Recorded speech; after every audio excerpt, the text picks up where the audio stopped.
পুজোর আগে মাথায় হাত পূর্ব বর্ধমান জেলার কাটোয়া 2 ব্লকের বেশ কিছু এলাকার চাষিদের।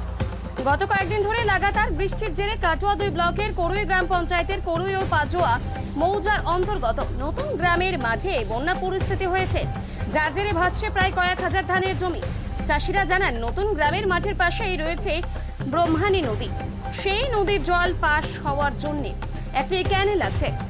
দীর্ঘদিন ক্যানেল সংস্কার না হওয়ার জন্য জল জমে যাচ্ছে। সে কারণে এই চাষের জমি জলের তলায়। ধানের জমি জলে ডুবে থাকার জন্য ক্ষতির আশঙ্কা করছেন চাষিরা। তারা বললেন, আমরা ব্যাংক থেকে লোন এবং ধার দেনা নিয়ে চাষ করেছি। যদি সরকার থেকে ক্ষতিপূরণ পাওয়া যায় তাহলে কিছুটা সুরাহা হবে, তাহলে দেনাও শোধ করতে পারবো।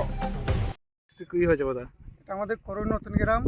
কয়েকদিন নিম্নচাপের জেরে যে বৃষ্টি হয়েছে, বৃষ্টিতে আমাদের চাষি ভাইদের দেখুন সমস্ত জমি জলের তলায়, কেমন ক্ষতি হয়েছে দেখুন।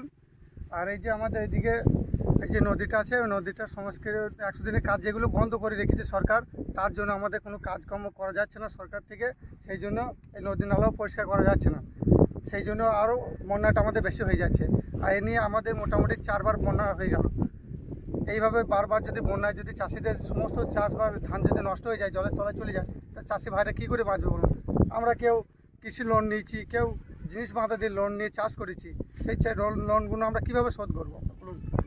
কি অবস্থা এখন? কিন্তু এখন ভয়ঙ্কর অবস্থা দেখুন, সমস্ত ধান এই দেখুন জলের তলায়। আপনি দেখলেই তো সব বুঝতে পারবেন। আপনি দেখুন এদিকে দেখুন, চারিদিকে সব হাজার হাজার একর জলের তলায় ডুবে আছে। এটা কোথাকার জমি? এটা করুই নতুন গ্রাম। আর মাঠটা কি বিলে? নতুন গ্রামের মাঠ।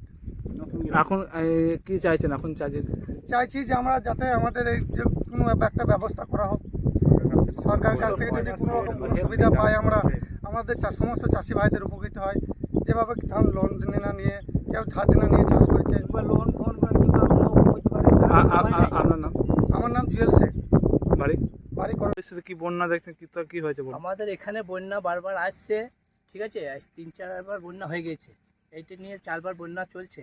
মানে আমরা সমস্ত ধান রুইছিলাম, 2 বার করে রোয়া হয়েছে, ঠিক আছে। এই ধান সব জলে পচে গেছে, ঠিক আছে।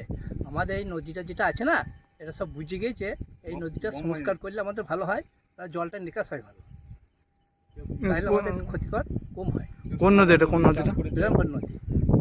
কি এখন কি মাঠে অবস্থা কি? এখন বন্যাতে সব ডুবে গেছে ধান, তার জন্য আমরা মাঠে এসেছি। ধান সব তলায় চলে গেছে, এর জন্য আমরা মাঠে এসে দেখছেন এই অবস্থা? মাঠে এসে দেখছি অবস্থা। এক রাতের জলেই তো বন্যা হয়ে যাচ্ছে, শুধু নদীটার জন্য। সংস্কার নাই বলে আমাদের এই নদীটা খালি বন্যা হয়ে যাচ্ছে। হ্যাঁ, বলছি নদীটা সংস্কারের দাবি চাইছেন? হ্যাঁ, নদীটা সংস্কারের দাবি চাইছি। তাহলে এরকম ভয়ানক অবস্থা হবে না? ভয়ানক অবস্থা হবে না আমাদের। আপনার নাম? আমরা কিছু কিছু চাষি বাঁচবো, যে ধানটা কিছু পাওয়া যাবে। আপনার নাম? আমার নাম ঝন্টু শেখ, বাড়ি? নতুন গ্রাম।